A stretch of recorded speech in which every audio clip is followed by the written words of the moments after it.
Ba'zi rahbarlar biznes emas, qimmatbaho hobbi yurg'izishadi. Qattiq eshitilyaptimi? Lekin bu haqiqat. Ikki xil rahbarlarni ko'rishimiz mumkin.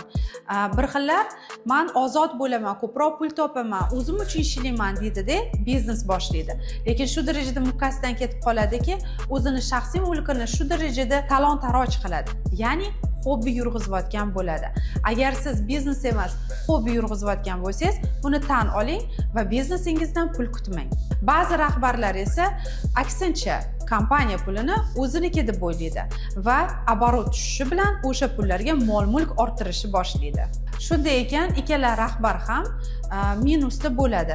Ya'ni yoki kompaniyani talon-taroj qilib bankrotstvaga boradi, yoki bo'lmasam o'zi qashshoqlikka boradi, hamma mol-mulkini biznesga tikib yuborib. Shunday ekan, quyidagi savolga javob bering. Siz biznesingizdan pul olish niyatidamisiz yoki qimmatbaho hobbi yurg'izyapsizmi?